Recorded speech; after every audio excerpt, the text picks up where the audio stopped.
C'est parce que le maître a expliqué quelque chose tout à l'heure par rapport à la circoncision. Est-ce que les femmes qui font les rapports sexuels avec des hommes qui ne sont pas circoncis, est-ce que ça a un impact spirituel? Merci. Oh, vraiment une excellente question. Une femme qui va faire l'amour avec un homme qui n'est pas circoncis est une femme qui est en abomination au Dieu de nos ancêtres. Hein? Et ici, c'est pas pour indexer notre diaspora qui a été esclavagée et qui a perdu plusieurs rites. Je ne parle pas de ces gens qui ont été déportés et ici, je les encourage à venir se faire circoncire. Un homme doit avoir le pipi coupé. Hein? Tu peux pas comme ça ne pas avoir le pipi coupé alors que nous sommes à l'âge de la connaissance.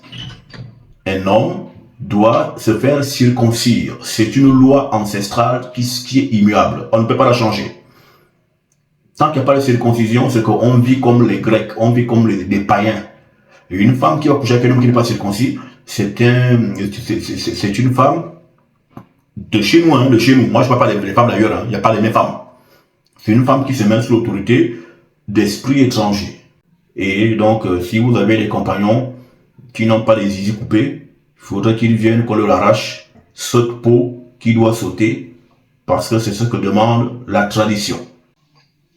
Je voulais enchaîner avec le sujet sur la circoncision, savoir, premièrement d'abord, à quel moment exactement se fait la circoncision?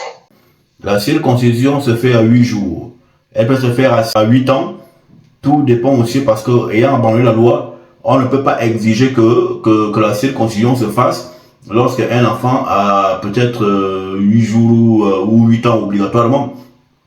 Nous avons oublié et abandonné la loi, mais le plus important, c'est d'appliquer la loi. Donc, si un enfant peut être circoncis à 2, 3, 4, 5 ans, 6 ans, 10 ans, ça, c'est pas un problème. L'important, c'est que on lui fasse l'acte de circoncision, qui est un rite initiatique obligatoire. Voilà, ça c'est répondu. Il y avait une autre partie de la question, c'était quoi? Oui, l'autre partie de la question, c'était au niveau de l'origine de la vie.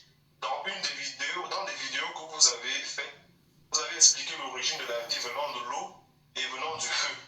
Je voudrais donc comprendre le lien qu'il y a entre l'eau et le feu par rapport à l'origine de la vie.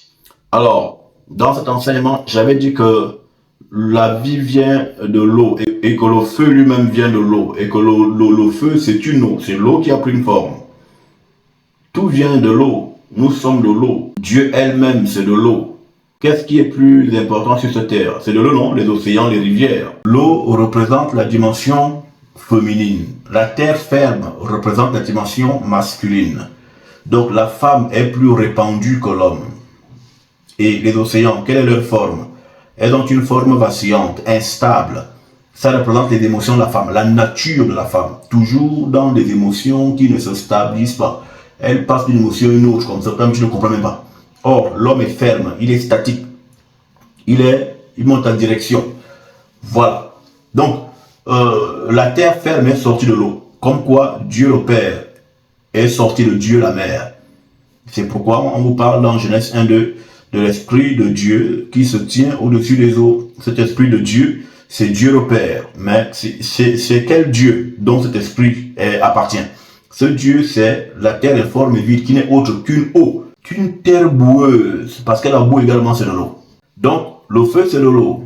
Maintenant, l'homme représente un tout petit feu et la femme représente le grand feu qu'on appelle le buisson ardent.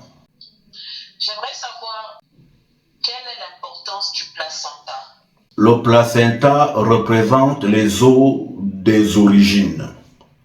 Le placenta représente le lieu de la naissance de la vie primordiale. Le placenta représente l'œuf de cuivre primordial au sein duquel il y a le liquide de la création, qu'on appelle dans le placenta le liquide amniotique. Le placenta, c'est le lieu qui garantit de la manifestation de la vie. C'est pourquoi dans nos traditions, une femme à qui on veut fermer le ventre pour qu'elle n'enfante plus dans notre sorcellerie négative qu'on pratique chez nous. On prend le placenta de la femme là, on va travailler ça et elle ne tombe plus enceinte. Hein? Elle ne tombe plus enceinte, elle devient stérile parce que son placenta a été gaspillé. C'est pourquoi quand une femme accouche chez nous, il faut quelqu'un de confiance. La mère ou la belle-mère qui accompagne cet élément. Il faut des gens de confiance qui vont l'enterrer au pied d'un bananier ou d'un arbre fruitier. Il y a un rituel pour planter, pour enterrer le placenta. Et davantage, il est conseillé de l'enterrer au pied d'un arbre qui porte des fruits pour justement encore accélérer, sinon réouvrir davantage la fertilité, la fécondité de la femme. Donc, le placenta est donc quelque chose de très sensible. Et c'est aussi avec le placenta qu'on peut gaspiller un enfant.